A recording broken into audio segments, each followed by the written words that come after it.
The fourth picture is this one, Madeleine on the tennis court, the so-called tennis balls photo, which Kate McCann writes about at some length in her book. This picture is curious in several respects. I personally cannot be sure that this is a genuine photo. To illustrate what might be wrong with this photo, I'm going to play a 50-second clip about it, made by Madeleine McCann campaigner Lizzie Taylor and now on YouTube, called Discrepancies, Madeleine's Mini Tennis.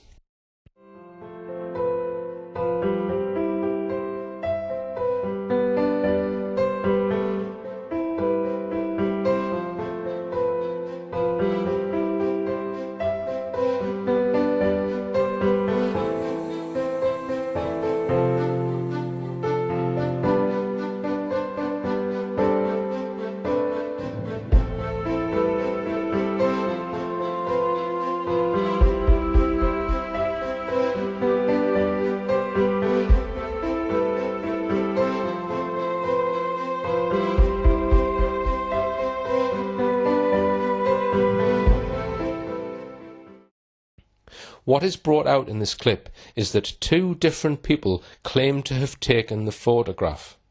As the video progresses, an even more startling discrepancy emerges. Kate McCann insists she took the tennis balls photo on the Tuesday at the children's mini tennis session. But the McCann's friend, Rachel Oldfield, says the photograph was taken while Madeleine was playing tennis on the Thursday of that week, the very day she was reported missing. This is what Rachel Oldfield says in her statement. The 3rd of May was different to the others because, well, it was warmer weather-wise. We went to the Millennium for breakfast as usual. We did that every day. Jerry and Kate didn't. It was just too far for them to go with the twins. So they didn't ever go for breakfast up there, I think apart from the first morning. Matt and I had a tennis lesson at 11 o'clock. I just sat by the pool and read my book. Kate was there and we sat together and chatted a bit. Then I think it must have been about 10:30, Madeleine and Ella and their sort of group came to have a tennis lesson as part of their creche activities. And Kate didn't have a camera, and Jane was there then as well, and Jane took some photos of both Madeleine and Ella. That's one, the poster of Madeleine with the tennis balls. So Kate says she ran back and took the picture. Rachel says Jane took the tennis balls picture. But remember also the claim by Rachel that Madeleine was having a tennis lesson that morning, because as we shall see later on, Madeleine's creche nanny, Catriona Baker, tells an entirely different story about what Madeleine was doing that morning. These are not the only two issues about this photograph. First, where is everybody else? There is no one else in shot. Second, if 3-year-old children were supposed to be playing mini tennis at this time, why do we see proper tennis balls being carried and not these soft balls that might be used for such young children? Third, where are all the loose balls supposedly being collected? Fourth, Kate McCann describes the photo in her book in what seems unnecessary detail. For example, that Madeleine was keen to try on her new shoes and how gorgeous she looked in her t-shirt and shorts. She also states that when Madeleine was playing tennis, she didn't have her camera with her. She says she was so overwhelmed at how gorgeous Madeleine looked that she ran back to her apartment, collected her camera and rushed back to take this picture. It's a strange story because the time she had allegedly rushed back to collect her camera and returned, several minutes would have elapsed, and the moment would have been lost. We don't have any more tennis ball photos, just this one. Did she only take that one? It's curious that we appear to have no other photographs of Madeleine after the ones taken on, I believe, Saturday, apart from this one, and the so-called last photo, which I'll come on to in just a moment. But fifth, there are some indications that this photo might have been photoshopped. I suggest that the body of the girl looks like that of a child older than 3. She appears to have a very red right arm, possibly with some scratch marks, which are unexplained. It is certainly Madeleine's head, but has that possibly been photoshopped onto the photo of another girl altogether? Some have suggested that the head looks slightly too far to the right of where it should be. Also, if we look at the last photo for a moment, we see that Madeleine has a very pale skin. Can this really be the same body that we see in the tennis balls photo, where she looks not only tanned but quite red in places? Then we have a question mark about the girl's shoes. She is not wearing the shoes that we saw her wearing in the photos from the playground. She is wearing white sandals. Kate McCann in her book unnecessarily describes what she says Madeleine was wearing. She looked so gorgeous in her little t-shirt and shorts, pink hat, ankle socks and new holiday sandals. Is she trying too hard to convince us that the tennis balls photo really is Madeleine? I don't know if it's been photoshopped, but what I can say is that I'm not prepared to accept this photo is what it purports to be. If two different people are supposed to have taken it, and it's supposed to have been taken on 2 different days. So we cannot use this photo as proof that Madeleine was alive either on the Thursday or the Tuesday. None of the 4 photos we've looked at prove that she was alive after the first day of the holiday. So now I come to the puzzle surrounding this so-called last photo.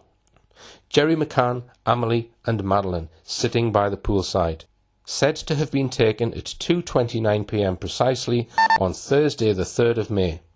It has been reproduced hundreds of times on TV and in the newspapers. An image just of Madeleine cropped from that photo has been displayed even more often. There's nothing else of Madeleine that week.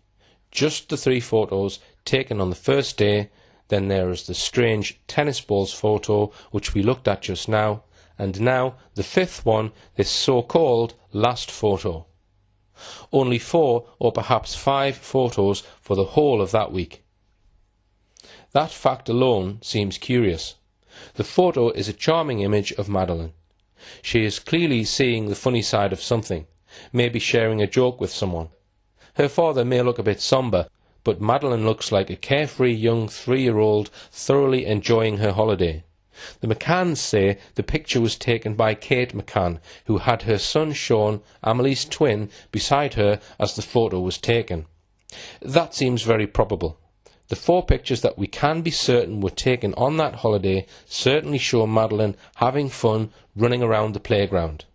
But where are all the other photographs? Sunday, Monday, Tuesday, Wednesday, Thursday. No photos except for the controversial tennis balls photo and the last photo. Do any more exist? It seems inexplicable, but I think there is an explanation. Let's see what it might be. First question, was this last photo of Madeleine released straight away by the McCanns? No, it wasn't. It didn't see the light of day for a further 3 weeks. Let's look at this issue very closely. When the alarm was raised about Madeleine by the McCanns at about 10 p.m. on Thursday the 3rd of May, clearly this photo was in the McCanns' camera. Not only that, but if we look at the photos taken by the Portuguese police that night, there is a camera, bold as brass, lying on the living room table. Now, if the Portuguese police and the general public wanted to know what Madeleine looked like, as indeed they did, what better photograph could there be than this one? Taken only hours, so it is said, before she was reported missing. But, most strangely, the McCanns and fellow members of their Tapas 7 didn't use it when giving out a photograph of Madeleine to the police that night. Why not? So, before I go on to analyse that so-called last photo of Madeleine in more detail, let's examine another very strange affair and look at what actual first photograph they did produce for the police the night they reported Madeleine missing. This is it.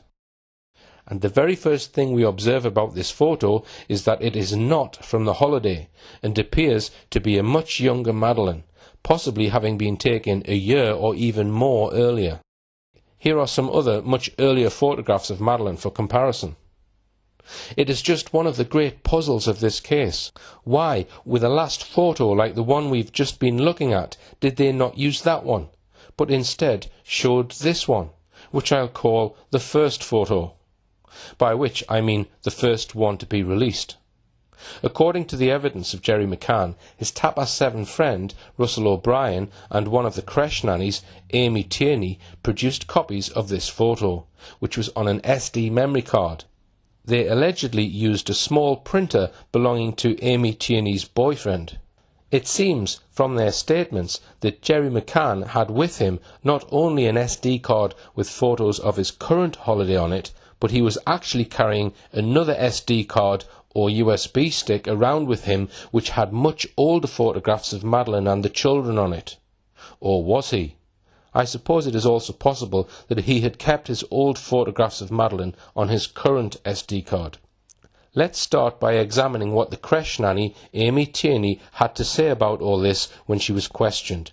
Here is her first statement, and I'll read out the relevant paragraphs. She confirms that on the night of the disappearance she was on duty and immediately went to the bedroom to see if the girl was hiding. She saw that the shutter was raised and that the window was partially open. It was then that she began to look in the wardrobe to see if the girl was hiding. The first idea that occurred to her was that the girl could have left by her own means. However, after checking that the window was open and the shutter raised, she asked the parents whether Madeleine's shoes were there, to which they replied that they were. These facts led her to think that Madeleine could have been taken by someone. However, there was a bed against the window which could have enabled the girl to climb up onto it and then up to the window. The witness thinks it would not be possible, as she would not be able to open the shutters, and even if she had done so, she would have fallen outside, as the window is too high for a child of that age to be able to descend without falling. The witness confirms that the girl's father went to the reception to call the police as soon as her disappearance was noticed, and that 20 minutes had passed. The GNR took 30 to 35 minutes to arrive.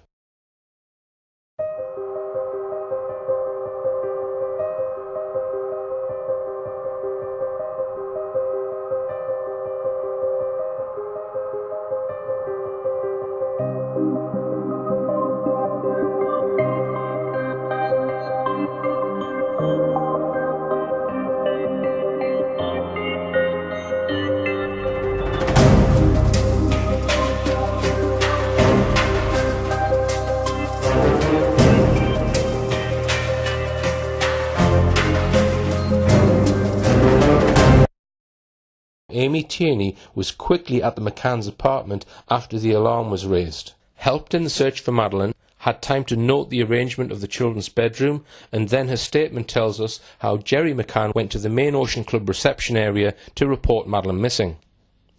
But tellingly, in that very first statement of hers, there is no mention whatsoever of her role that night in producing photos of Madeleine for the police. It was not until nearly a year later, 17th of April 2008, that she made a further statement when she told the Leicestershire Police this, as part of a series of so-called rogatory interviews conducted by the British police on behalf of the Portuguese police. When questioned and shown the photographs referred to in the previous statements depicting the English girl on Kodak Extra Life paper, 10 cm by 15 cm, she stated they were printed on her printer, also a Kodak brand. One of the friends of the McCann couple, Russell, asked for a USB memory stick reader in order to print photographs of Madeleine. Immediately the deponent replied that she did not have a USB reader, but that she had a printer with this hardware which could read from memory sticks. She went to her room and returned to the tapas with the printer, where she printed out 20 to 30 photographs of the girl using her own paper in 10 by 15 format mentioned previously. The memory stick containing the photos belonged to the McCann couple and came from their camera. She thinks that all of this took place at about midnight on the 3rd of May 2007. She presumes that she handed all of the photos to Russell, who distributed them to those present. The rest would be for the police authorities. As regards her printer, she says that it is no longer in her possession and it is now with her boyfriend in France. She says, after consultation and in accordance with her previous statements, that it was a Kodak model EasyShare G60 of thermal ink transfer with continuous tonality. So, examining that statement, we learn the following. 1. The McCann's friend, Russell O'Brien, at about midnight went to the Ocean Club reception when Amy Tierney was at her desk in the tapas bar. She was a nanny. What work exactly was she doing at a desk at midnight? She says he asked her for a USB memory stick reader so he could print photographs of Madeleine. That means that he, or someone in his group, had a printer available or access to a printer. But why not simply hand the USB stick to the police? Amy Tierney says she hasn't got a memory stick reader, but she can print them on her own printer. She describes this as a Kodak model EasyShare G60. So she says clearly that this was her own printer, not someone else's. 4. The memory stick, or the photos on it, was from the McCanns camera, not that of Russell O'Brien. So there we have it. These pictures were taken from a memory stick belonging to the McCanns. 5. Finally, she now says that actually the printer was not hers, but was her boyfriend's, and that he and the printer are now in France. And that last point means that her story about whether these early photos of Madeleine were actually printed on this printer can't be verified. We also might note that she comes over vague towards the end of her statement. She says that she thinks that all of this took place at about midnight. She says she presumes that she handed all of the photos to Russell O'Brien. Does she not clearly remember these things from the fateful night? And she had had plenty of time to prepare for this re-interview in 2008. She goes on to say that Russell O'Brien distributed the photos to those present, but doesn't tell us who those present actually were. She says the rest of the photos would be for the police, but she makes no mention of the police ever asking for the photos. The use of would be is also a sign of possible deception. A truthful person would simply have said these photos were for the police. All in all, when we look at her statement and at the same time recall that she never mentioned anything about helping to produce these photos when first questioned, we are left with serious doubts about whether she is telling us the truth. Here surely is a deep mystery. The McCanns decide on the need for a photo to help in the search for Madeleine. They have an up-to-date one taken just hours earlier, yet they choose this one. Her hair is cut shorter, both around her forehead and at the sides. But much more important than that, it is of a much younger Madeleine. On the day Madeleine was reported missing, she was just 9 days short of her 4th birthday. Yet if we look through assorted photos of Madeleine, which the McCanns have produced over the years, we can deduce that Madeleine was probably no more than 2.5 to 3 years old when this photo was taken. Why would the parents want people at the Ocean Club and staying in the village to see a photo taken maybe up to 18 months ago, when they had one taken hours ago, and certainly also those 3 playground photos of her earlier in the week? It makes no sense at all. It cries out for a convincing explanation. But let's now return to Amy Tierney's account of the printing of those photos. The camera seen on the table in the McCann's apartment is a Canon PowerShot. Some other photos were taken by their friends, the Paynes, possibly with an Olympus camera. Experts have advised me that you could not use either the Canon camera or the Olympus to print direct from camera the photograph we're calling the first photo. The printer, if the camera itself is docked on the printer, can print from a USB key. However, I am informed that such a small printer as was claimed to have been used would be unlikely to be able to print as many as 30 copies without running out of ink. Moreover, the paper that was used to print those photos does not appear to have been readily available in that area of Portugal at that time. The aspect ratio of this photograph is wrong for the Canon. It seems then that if there ever was a USB key given by Russell O'Brien to Amy Tierney, then it must already have had this first photo on it before they went on holiday. Both Russell O'Brien and Amy Tierney talk about just one photo, just one pose. But Russell O'Brien in his evidence seems to be talking of a different photo of Madeleine, one of her in a bright red dress. But the plot thickens. Both witnesses, Russell O'Brien and Amy Tierney, speak only of one photo, but in fact there were 2 photos. This one, of Madeleine in a red dress, was released a day or 2 later, and when Russell O'Brien is questioned about the first photo a year later, he mixes it up with the red dress photo. Yet a further problem arises when we look at when the first police officers arrive, and at the statement of one of the senior staff Sylvia Batista.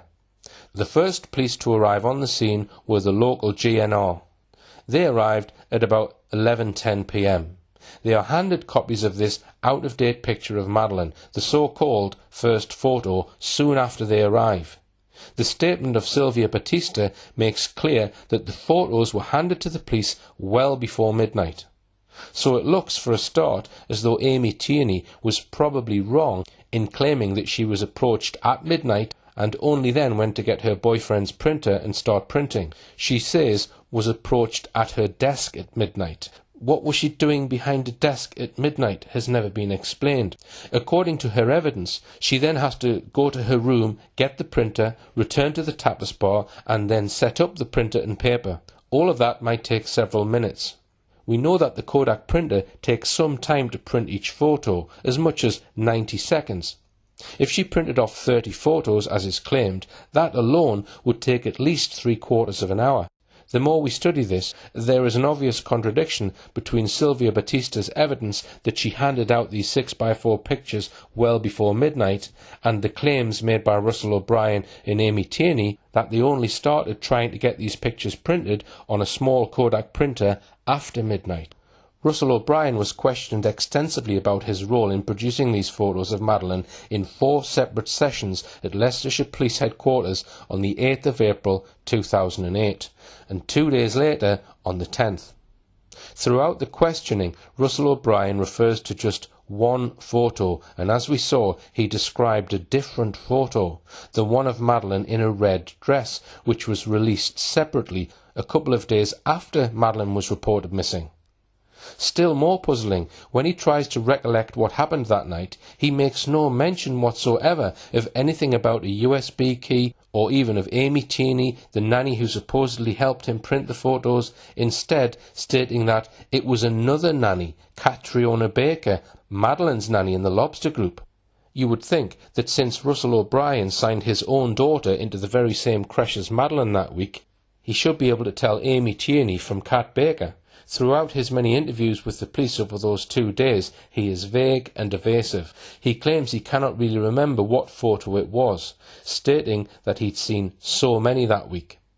Yet the village of Praia de Luz and the surrounding areas were plastered with hundreds of posters made from this first photo for weeks, so it's rather strange that he can't remember the right one.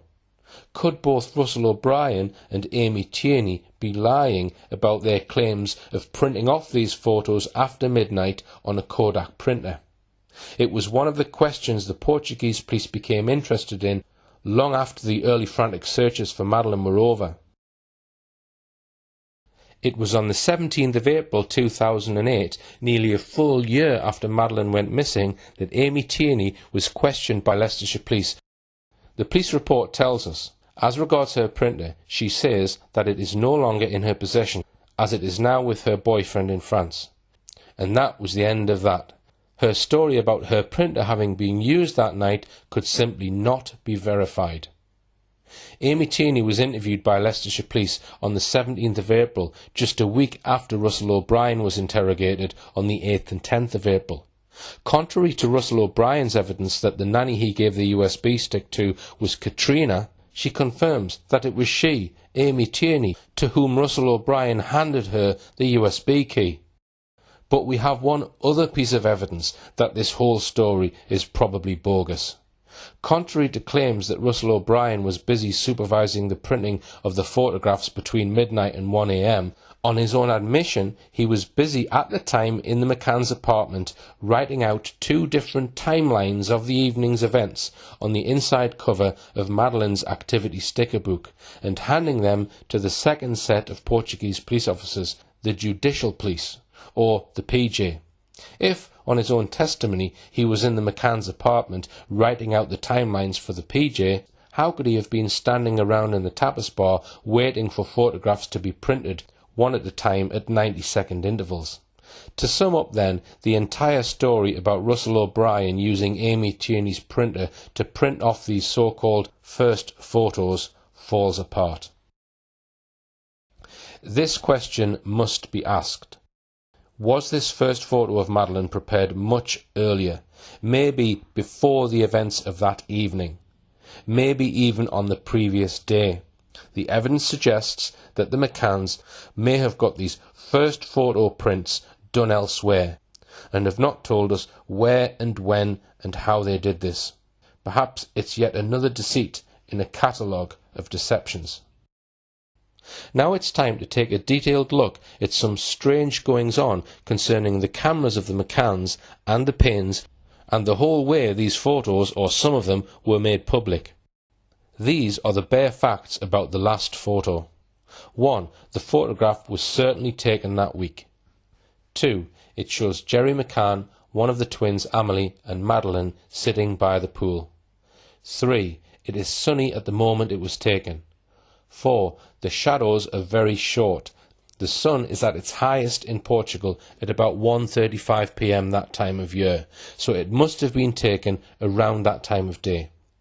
5. Jerry looks lightly tanned in this photo. 6. Yet in photos of him taken at the end of the week, after Madeleine had been reported missing, he looks to be significantly more tanned. 7. Despite many weird and wonderful claims that this photo has been photoshopped, 2 world experts in photography and photoshopping, after extensive forensic analysis, have pronounced this photograph to be a genuine photograph with no photoshopping. The 2 experts were asked by a Madeleine McCann researcher to give their opinions on condition of anonymity. He has shown me their reports.